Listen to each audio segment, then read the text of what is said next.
and whoever gets in power then has to bed down their power base and then release their long-term economic plan, which doesn't happen overnight. As soon as a new government or the existing government comes in, they have to then map out the next 3 years. And I think we're going to see a few more months of uncertainty after the election, which is not a good thing for an economy that's trying to grow, or we are growing.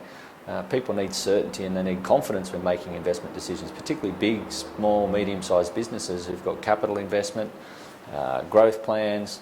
They want to know their tax haven or their tax status is fairly regular. They need to know their employment situation is regular. So, you know, just because the election's over doesn't mean the uncertainty stops on the 3rd of July. I think we'll see a few more months after that before people may start to feel comfortable in making long-term decisions.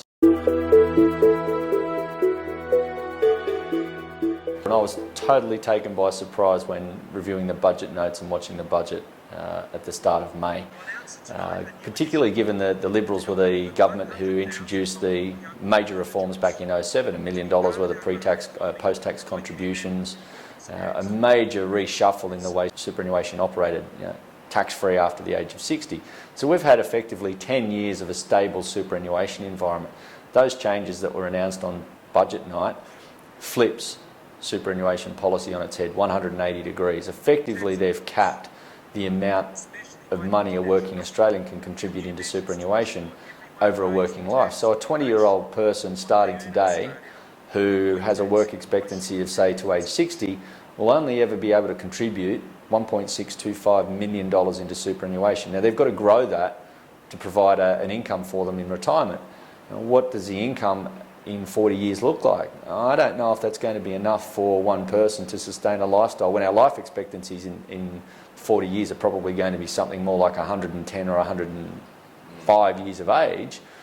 You've still got half your working or half your life left after you retire.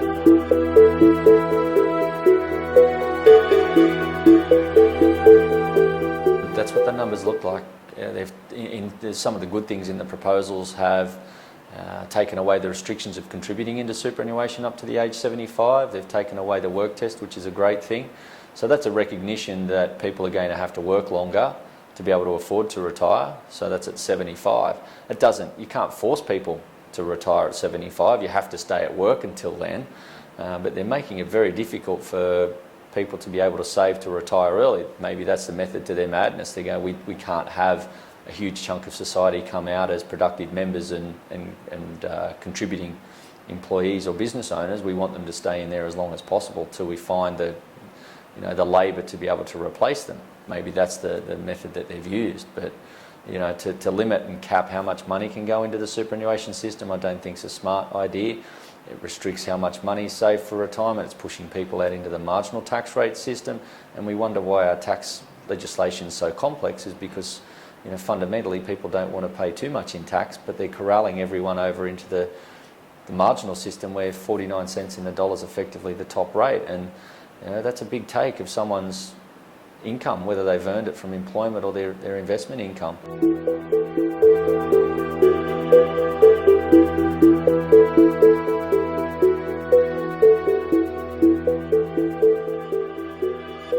And they've aligned their tax policy with a smarter economy, which I think is a wonderful thing.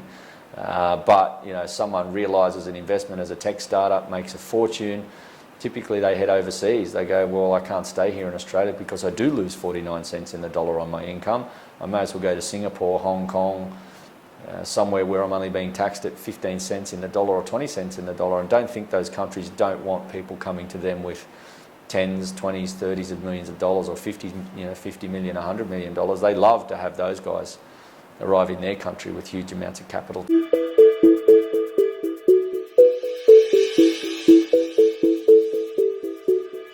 One of the first lessons you learn when you go to university and you study economics is supply and demand. All markets from a capital nature work on supply and demand. If there's more supply, naturally the price will go down. If demand falls off, the price declines as well. So if you've got a confluence of events where demand may be sucked out because tax policies change, so the overseas demand dries up, and property is a long-term investment, it takes a reasonable time frame to get a tower out of the ground. You've got DAs and construction certificates and then the construction of a couple of years itself. So by the time the property's ready and available, and the policy has changed, it might be 2 or 3 years after the peak of the demand. So the tower sits there, it may be pre-sold, they might have trouble getting the settlements through because they've got to go and find the buyers to settle, and if they're overseas they may not find them, that's an issue. And then to resell them when there's a glut of stock.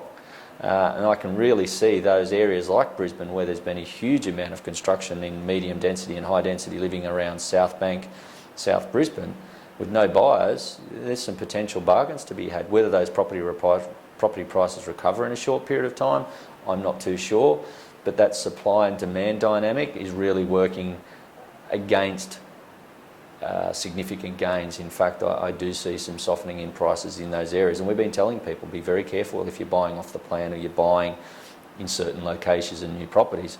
Don't go and buy in the areas that are a huge amount of development at this point in time, because you could end up buying a lemon that there's an oversupply of property and you're just one of many trying to sell it. That's a very dangerous thing to do.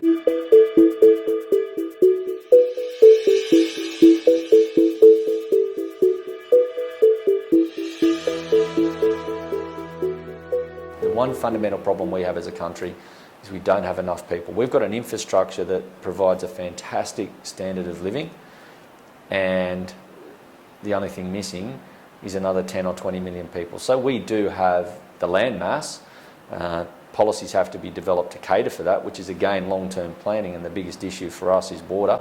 It's not a question of what will Australia look like in 2050 or 2060. What do we want Australia to look like in 2050 and 2060, and go and build it.